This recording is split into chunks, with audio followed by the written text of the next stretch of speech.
A nuestros amigos de www.radiofusiontv.com, buenas noches.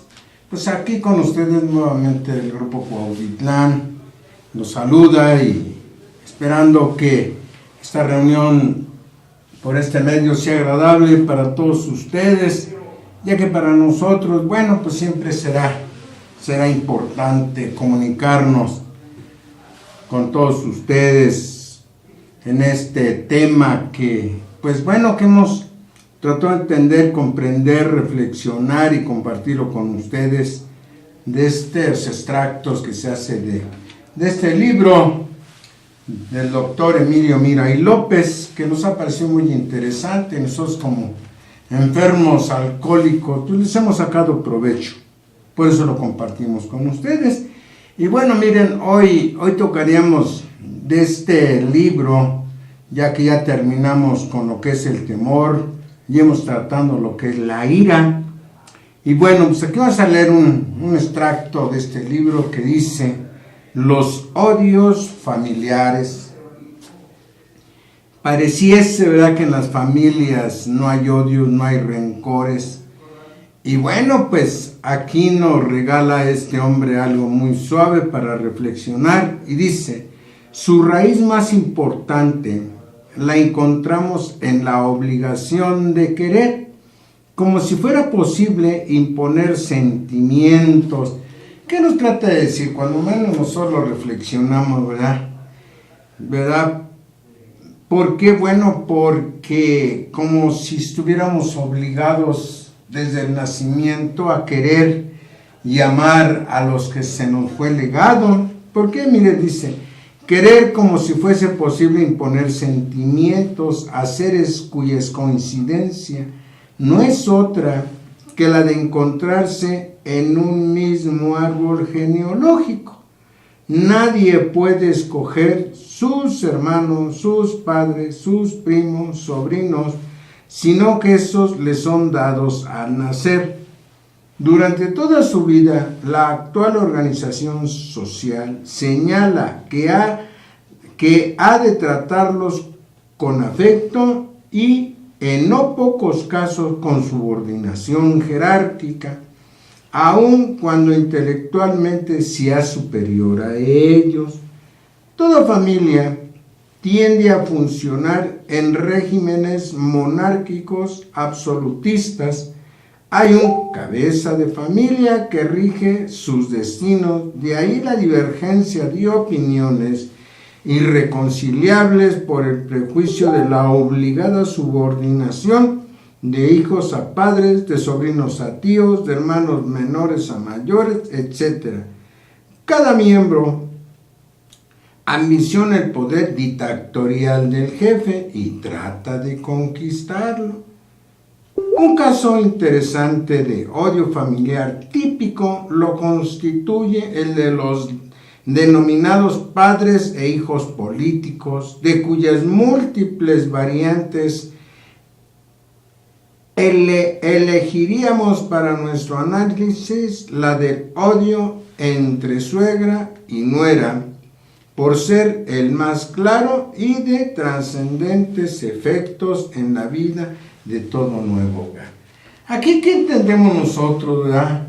¿Por qué? Bueno, porque al nacer ya se nos llevan nuestros padres, a nuestos hermanos, a nuestros tíos, a nuestros parientes, todo el árbol genealógico. Y bueno, hoy en la actualidad ya hay un poco más de resistencia, o mucha resistencia, lo que años atrás se hacía, ¿verdad?, que era una obligación, independientemente de la edad, de besarle la mano a los padres, a los abuelos, a los tíos, y cuidado que no se hiciera.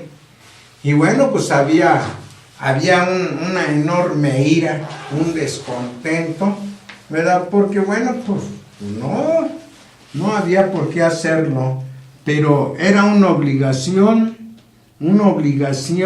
impuesta, y a veces hasta con golpes cuando había un desdén, y más al abuelo, que no se le besara la mano, que no se le mirara con respeto, y bueno, pues jerárquicamente a los hermanos, aunque nos dice aquí Lord, ¿verdad?, que si fuéramos, o se fueran 2, 3, 4 hermanos a la escuela, y el menor de esos 3 o 4 fuera más inteligente que los otros 2, aún con toda esa inteligencia, tendría que subordinarse a los mayores, ¿sí?, le gustara o no le gustara. ¿Por qué? Bueno, porque eres el manejo jerárquico impuesto por quién, ya sea por el patriarca o por la matriarca. Y a veces ahí es una lucha, a veces muy tremenda, entre la pareja cuando alguien quiere imponerse con toda esa ira contenida o explotada, todo ese poder jerárquico hacia los demás, ya sea al propio esposo, a los hijos, a las nueras, no se diga. Se tiene una jerarquía, pero muy tremenda.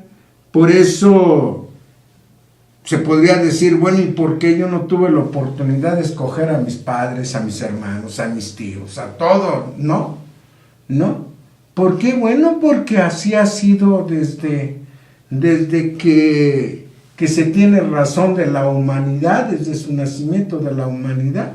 Siempre ha habido jerarquías impuestas, ¿sí? Hoy en día ya se maneja un poco más diferente, ya no hay tanta imposición hacia eso, y eso en ciudades grandes, pero en ciudades pequeñas, y no se diga en los pueblos, todavía vemos muchas de estas cosas, ¿verdad?, que les imponen los padres, ¿sí?, hasta con quién se deben de casar, con quién se tienen que casar, y cuidado y no se respete ese régimen monárquico absolutista, ¿verdad?, de los padres, ya sea del padre o de la madre, o de ambos, ¿sí? Entonces es algo que se va generando una ira contenida, ahí encapsulada, una ira en conserva, que eso lleva a futuro, ¿verdad?,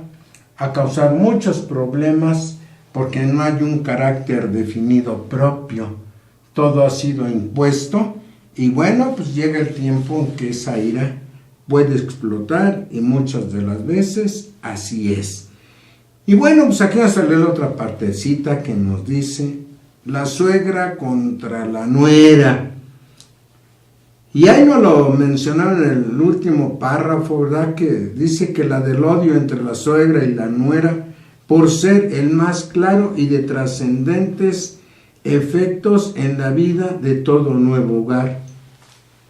Bueno, ¿por qué? Bueno, porque si en ese árbol genealógico, ¿verdad?, por ahí se va a incrustar alguien que no pertenece a él, y tenerlo que aceptar, bueno, pues es un poco difícil, a veces para la nuera o para la propia suegra, y más cuando se llega a vivir en el mismo hogar. Pero a ver qué nos dice aquí el doctor. Dice: alguien ha dicho que la suegra es la más eficaz disolvente de los matrimonios, y sin duda es cierto en los casos en que la suegra es viuda, el marido es hijo único y los tres conviven en el mismo hogar. Imagínense que alguien llegue, otra mujer, a quitarle al hijo a la madre viuda. No, pues sí es tremendo, es tremendo. Y vamos a ver en esta lucha de poderes qué nos dice. En tal situación, la disputa por la posesión del cariño entre la madre y la esposa, ¿sí?, una ya lo tiene de toda la vida, y la otra se lo ha ganado a través del noviazgo y todas esas cosas. Dice: está al principio perdida para la primera, que ve su hogar invadido por una intrusa que le roba su único bien, y a la que para mayor sarcasmo se ve obligada a tratar como hija. Y todavía le dice, no perdiste un hijo, ganaste una hija. Pero esa cólera contenida, ese ver invadido su territorio, ¿verdad? Por eso en los capítulos anteriores nos hablaba de la hipocresía, de ese desdén, que aunque por dentro se sienta una ira muy tremenda, tiene que poner una cara de amabilidad, aunque no la sienta. Dice, la imposibilidad de satisfacer su odio mediante una venganza engendra en la pobre suegra la actitud de resentimiento. O sea que ese sentimiento se va arraigando y se va arraigando hasta que no se vuelve un sentimiento arraigado, un resentimiento hacia la invasora, pues de ese espacio. Así el odio comienza a establecer su única derivación posible, la crítica de la nueva organización doméstica ejercida en forma aparentemente inofensiva para ser permitida por el marido e hijo, es decir, acudiendo, solicita la madre a subsanar y reparar las omisiones que la esposa tiene en la satisfacción de los gustos de estos. Y ahí vienen las luchas. ¿Por qué? Bueno, la madre sabe y conoce desde el nacimiento al hijo y sabe sus gustos, sabe lo que le gusta en guisados, lo que le gusta en su agüita que le prepara, sabe lo que le gusta en su desayuno, sabe que le gusta desayunar. Y bueno, pero ¿qué pasa, verdad? Que aunque la intrusa, o sea la nuera, no conozca tanto de los gustos y deseos del marido, pero bueno, pues es alguien que él elige y escoge para hacer vida.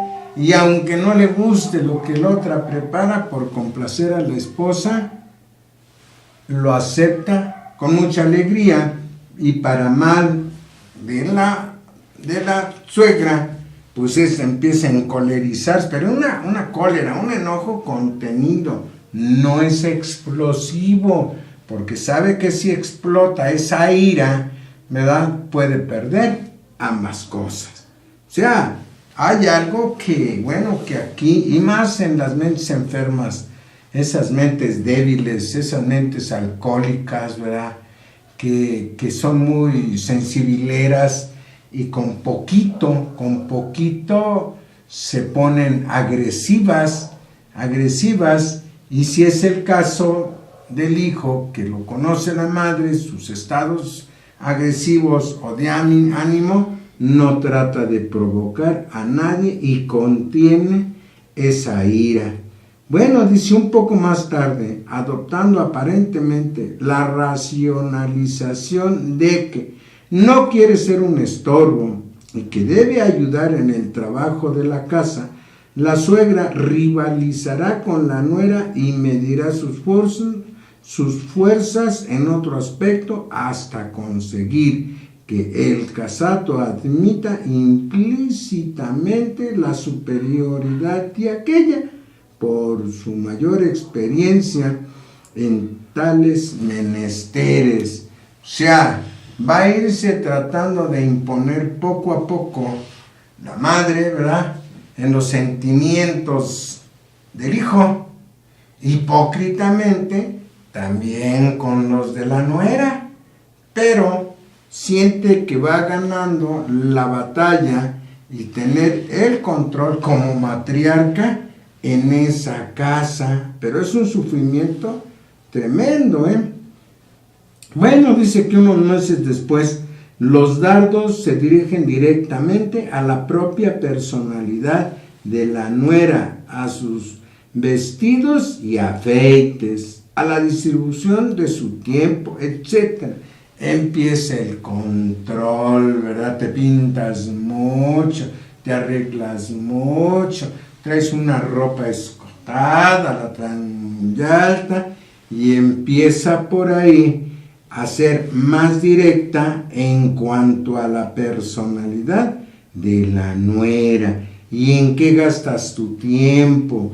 Te tardas mucho en esto, vas a esto. Empieza a ejercer o tratar de ejercer un control. Pero cuando la ofensiva se desencadenará en todo su esplendor, será con motivo del primer embarazo y parto.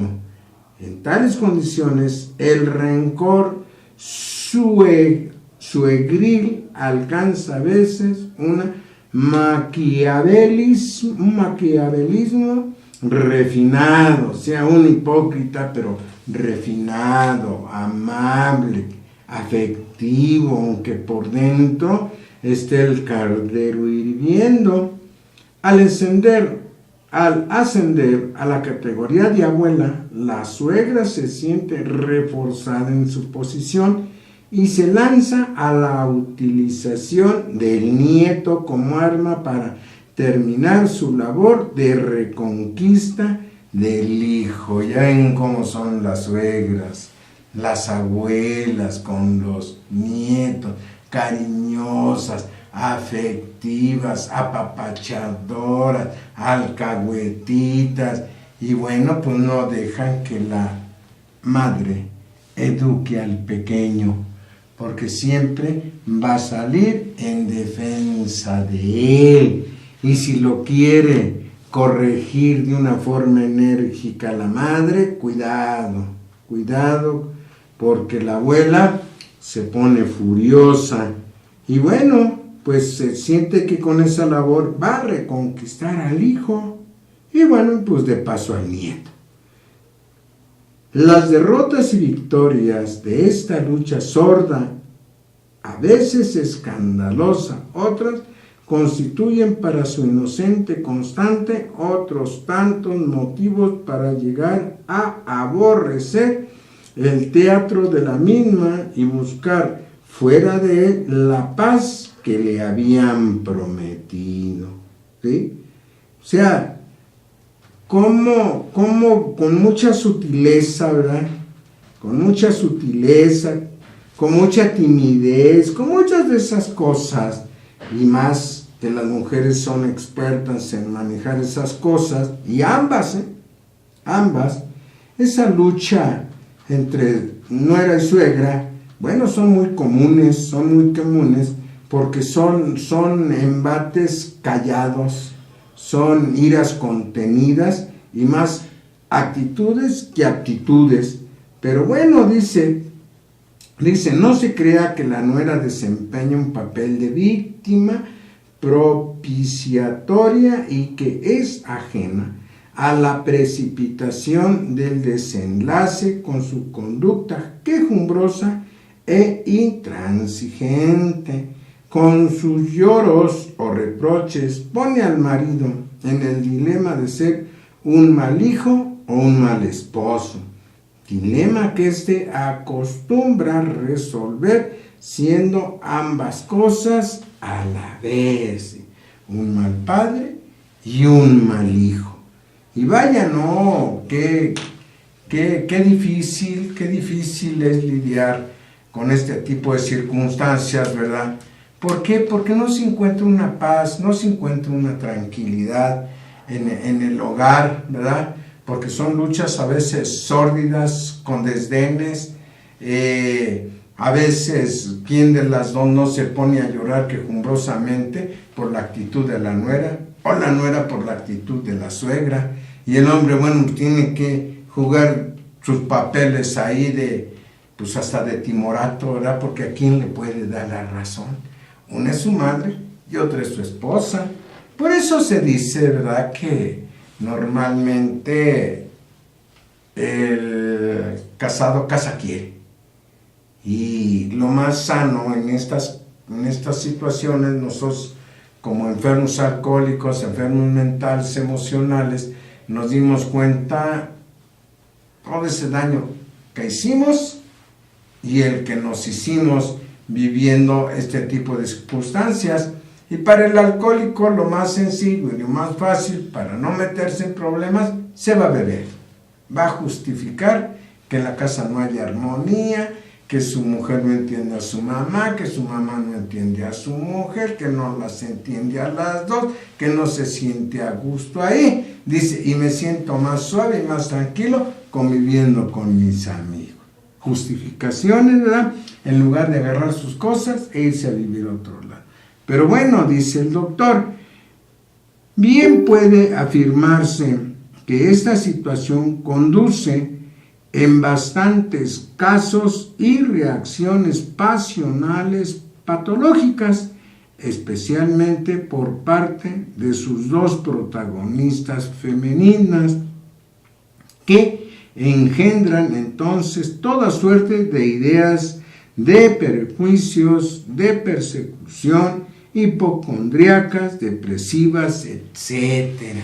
O sea, dos enfermas emocionales viviendo juntas, y ponen como refería al marido, y si el marido también tiene que actuar como mal padre, como mal hijo, imaginémonos, ¿sí?, esa lucha de poderes silenciosos que puede llegar a explotar y a la parte agresiva.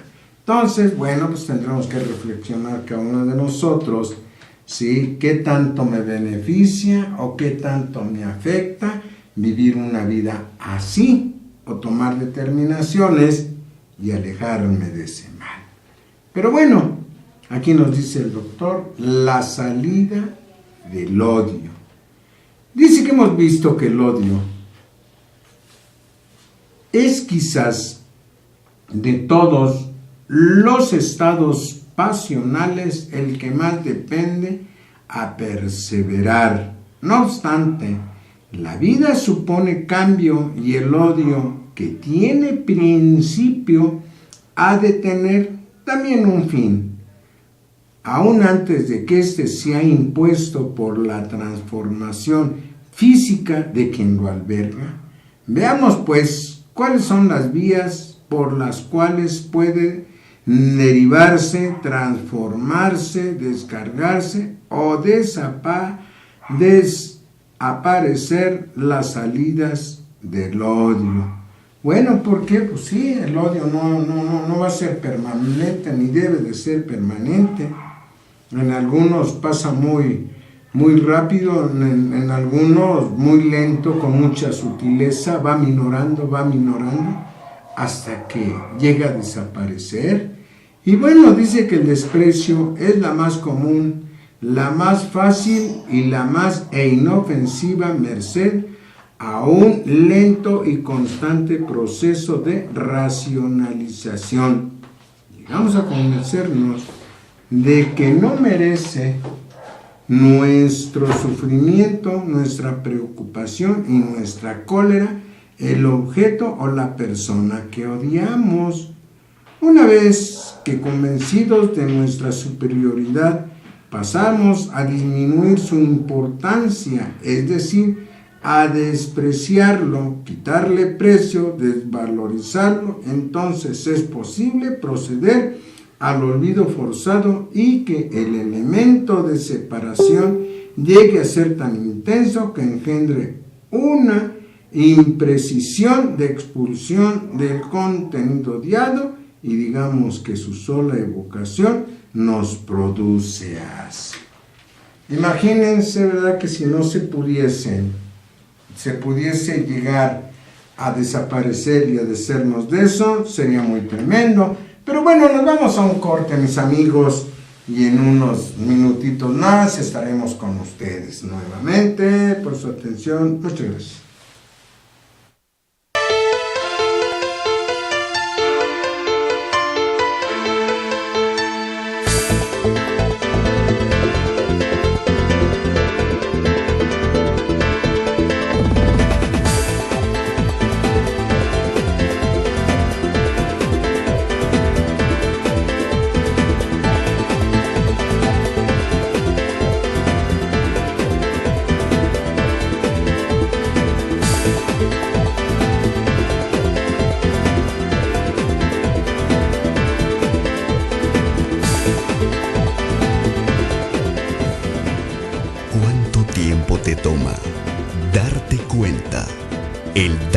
te haces. Acércate. Hay una solución. Alcohólicos Anónimos. ¡Salud! La última y nos vamos. ¡Que yo manejo, pues! ¿Vas a permitir que el alcohol te siga golpeando? ¿O ya fue suficiente? Alcohólicos Anónimos, Sección México. Mayores informes en el grupo de tu comunidad.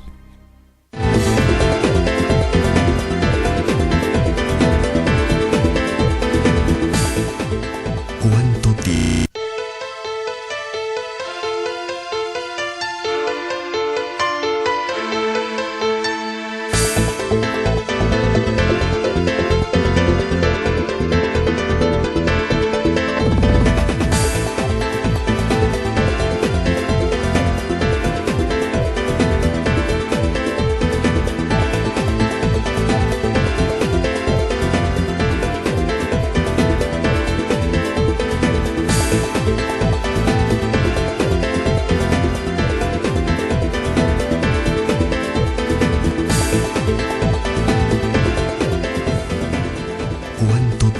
Te toma darte cuenta el daño que te haces. Acércate. Hay una solución. Alcohólicos Anónimos. ¡Salud! La última y nos vamos. ¡Que yo manejo, pues! ¿Vas a permitir que el alcohol te siga golpeando? ¿O ya fue suficiente? Alcohólicos Anónimos, Sección México. Mayores informes en el grupo de tu comunidad.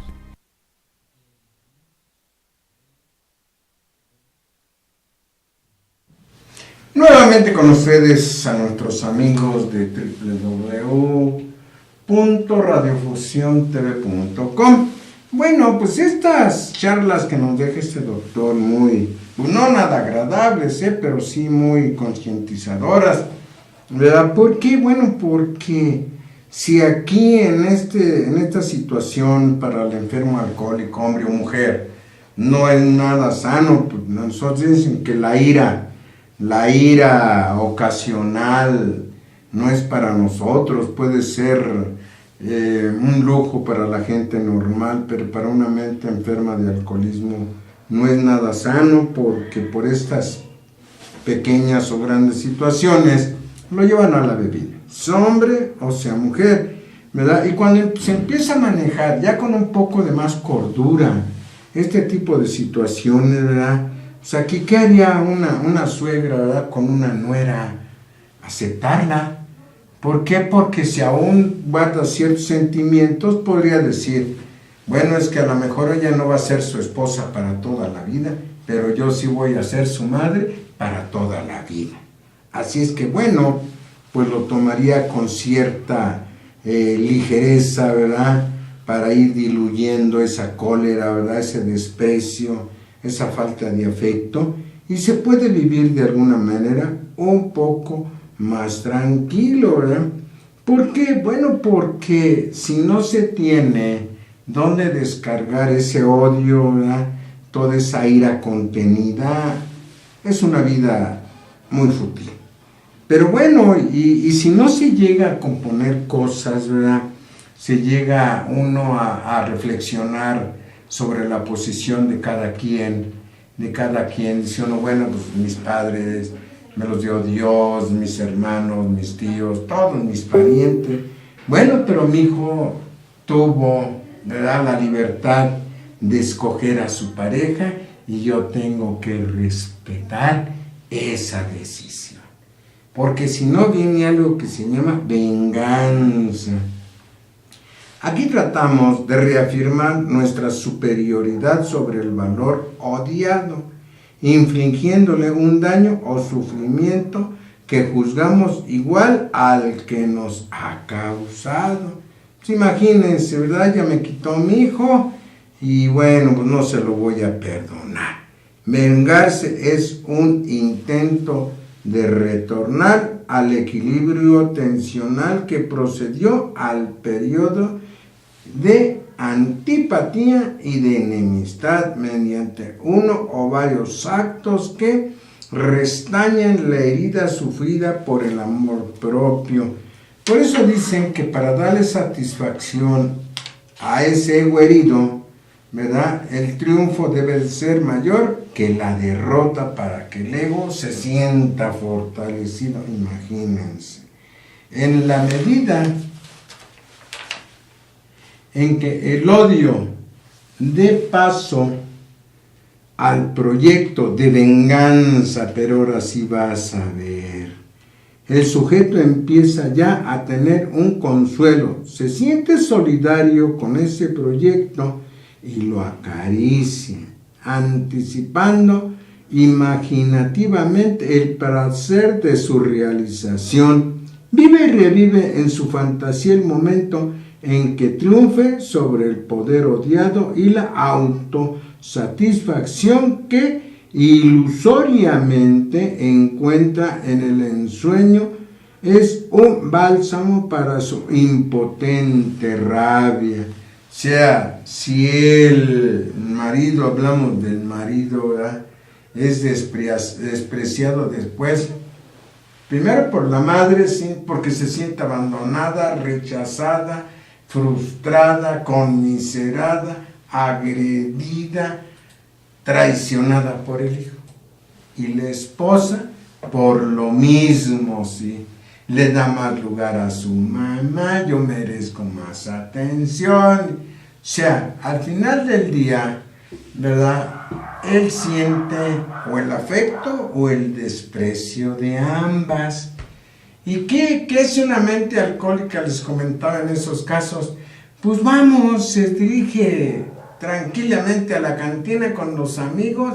¿Para qué? Para seguir maquiavélicamente cómo vengarse de ambas mujeres. Y bueno, pues en una cantina encuentra muchos buenos amigos, muchos buenos consejos, cómo aplacar o cómo resolver su problema, tanto con la madre o con la esposa, pero por medio de los tragos, que lejos de resolver un problema, pues siempre lo agrandábamos, lo hacíamos más fuerte, porque en algunos casos, tratándose de mentalidades primitivas e ingenuas, es factible que el potencial agresivo del odio se descargue simplemente por la vía verbal en forma de maldiciones.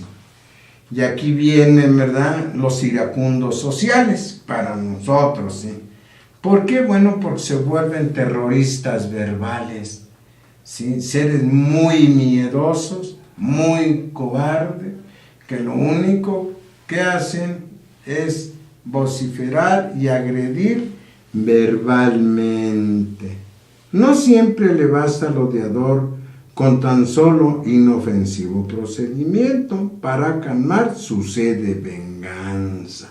Ahí es donde comentábamos, ¿verdad?, toda esa ira contenida, toda esa ira allí encapsulada, en conserva, cuando explota, cuidado, y qué bueno que aquí nos dice, ¿verdad?, que es una forma potencial agresiva de odio descargado simplemente por la vía verbal, ¿verdad? Porque si se llegan a cuestiones más agresivas, pueden ser las físicas, ¿sí? Y bueno, entonces se enfrenta y prepara minuciosamente la ejecución real de su proyecto. Sigue ilusionado cómo vengarse, sigue maquinando venganzas, pero bueno, pues más están en el pensamiento y en la ilusión.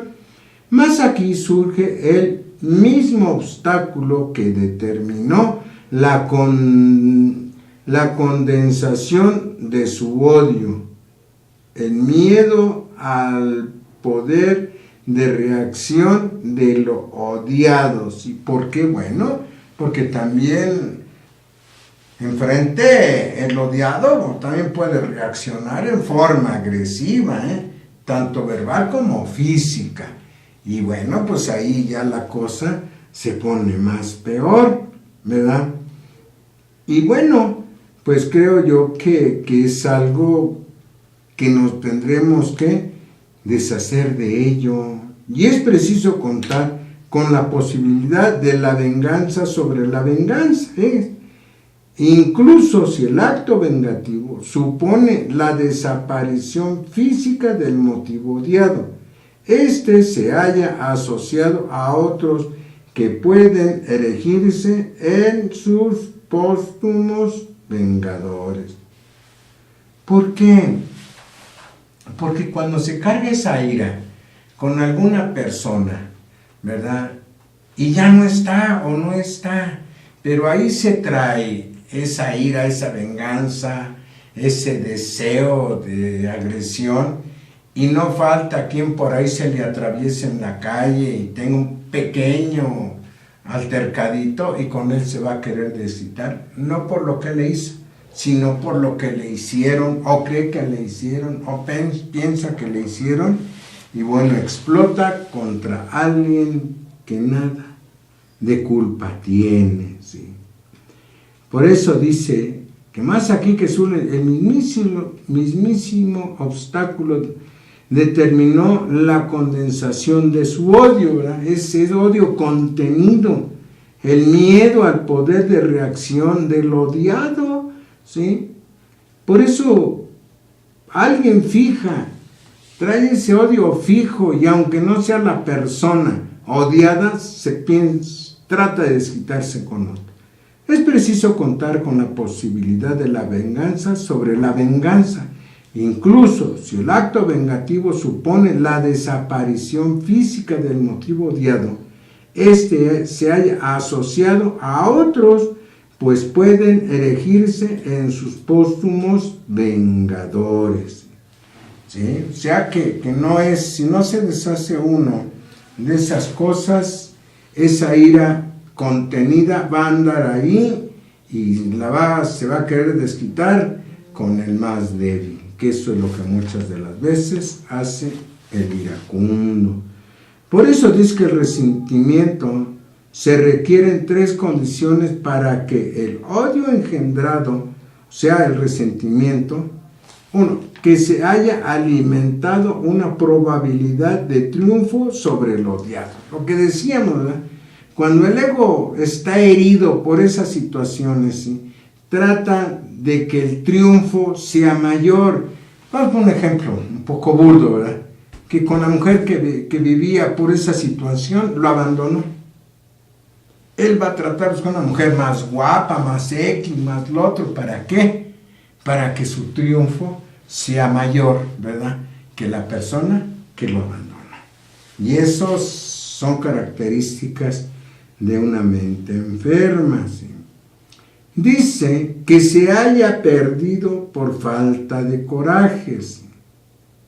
Fíjense, que se haya perdido por falta de coraje. Entonces, sí, cuando uno le falta el carácter, ¿verdad?, el carácter para poner cosas en claro, o sea, el coraje de decir las cosas bien en claro, y esto se perdió. 3, que el sujeto que siente una sed sin esperanza de venganza percibe su inferioridad y no se conforma con ella, odiándose tanto o más de lo que primitivamente odió. O sea que uno se desvaloriza, no serví para nada, no sirvo para nada, soy esto, soy el otro, soy aquello, ¿sí? ¿Por qué? Bueno, porque no hubo en su momento haber sacado la casta y resolver el problema. Dice, en tales condiciones nada puede hacerse para resolverle la paz desde afuera, no hay, puesto que su rabia crece y se magnifica por autoinducción. O sea, yo me estoy lastimando, yo me estoy, que no sirvo para nada, que soy un bueno para nada, o sea, uno empieza a desvalorizarse tanto que termina uno en condiciones de un odio en sí mismo interno, pero brutal. Entonces dice que desde afuera nada va a reconfortar. Yo tendré que expulsar todos esos pensamientos y sentimientos negativos para alcanzar una poca de paz y tranquilidad. Cualquier gesto de generosidad o conciliación o complacencia solo sirve para empeorar el resentimiento, ¿sí? La única salvación sería borrar el pasado u olvidarse de sí mismo. Más y una y otras condiciones son imposibles y por ello la persona resentida se comporta al parecer masoquistamente, aumentando sin cesar los motivos de su sufrimiento, cual siquiera expiar su cobardía o su ineptitud para lograr la reparación de su vulnerado yo. Muy lastimado, un ego en esas condiciones tremendamente lastimado, ¿sí? Habría que reconfortarlo, ¿sí? ¿Por qué? Porque yo, bueno, es parte de mí, ¿sí? ¿Sí? Que ese ego, cuando el ego, cuando menos para nosotros los enfermos alcohólicos, debe de alcanzar un equilibrio. Pero si se sale de sus límites, se vuelve un egocentrismo, una concentración en sí mismo y no le importa a uno nada de lo exterior, nada más piensa uno en sí mismo, yo merezco esto, yo quiero esto, yo quiero aquello, y no se da nada hacia los demás, ni como persona, ni como padre, ni como hijo, ni como hermano, nada. Y cuando llegan esos fracasos, el yo, si el ego, queda completamente herido. Y habría que ver, ¿verdad?, hasta dónde yo fui responsable de todos esos actos, ¿verdad? ¿Para qué? Para que yo vea mis errores, ¿sí? Entienda que el culpable de todas mis desgracias fui yo, no la otra parte, ni la madre, ni la esposa, ni los hijos, ¿sí? ¿Por qué? Porque nunca tuve el carácter de confrontar y enfrentar mis situaciones. No puse en orden la casa y como consecuentemente, pues mi ego, mi amor propio, mi autoestima, todas están muy deterioradas, mis ambiciones frustradas, y con todo ese tipo de cosas, ¿cómo me podría relacionar con otros seres humanos o hasta con mi creador? No se puede llevar una buena relación, ¿sí?, por todo ese cúmulo de cosas que se traen guardadas adentro, ¿verdad? Por eso dice que desde afuera ni que me den buenos consejos, me podrán reconfortar filosóficamente, espiritualmente, muchas de esas cosas, sí, pero desde afuera dice que no se puede. Tiene que ser de adentro hacia afuera, sí. Lo que la religión le llama confesar mis pecados, sí. Nosotros en AA hacemos una escritura, ¿verdad?, que le llamamos en nuestro programa hay un que se llama Cuarto Paso, para que nos hagamos un inventario minucioso, ¿sí?, de mi persona, para ver hacia adentro cuáles han sido mis fallas de carácter, cuáles han sido mis equivocaciones, cuáles han sido mis errores, o si se prefiere, ¿sí?, mis pecados. Y con eso voy a encontrar parte de las grandes afectaciones y equivocaciones que he tenido en la vida. Pues mis amigos de Radio TV, de www.radiofusiontv.com, miren, antes de dar por terminado, voy a dar unos anuncios, ¿verdad?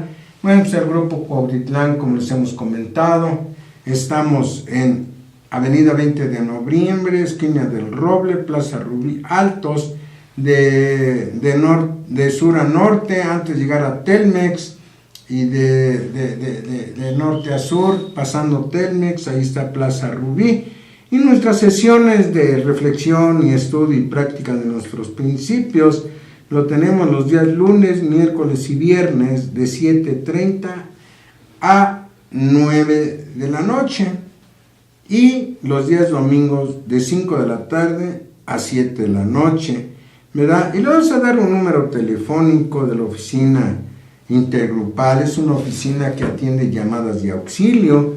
Y bueno, pues si ustedes desean más información, dónde está ubicado nuestro grupo, ahí en estos teléfonos, que es el 5870 82 66, ¿verdad? Y bueno, pues ya les hemos comentado que nosotros somos parte del 5º distrito del área norte del Valle de México.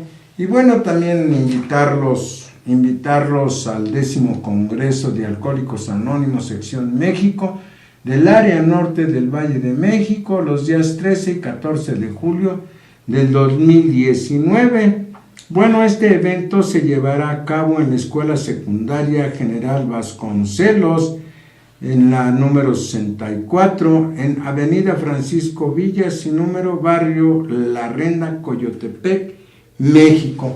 Pues ahí lo esperamos. Pues nosotros nos despedimos, agradecemos mucho su atención y esperamos ya no vernos, pero escucharnos, ¿verdad? El próximo de este miércoles en 15 días nuevamente.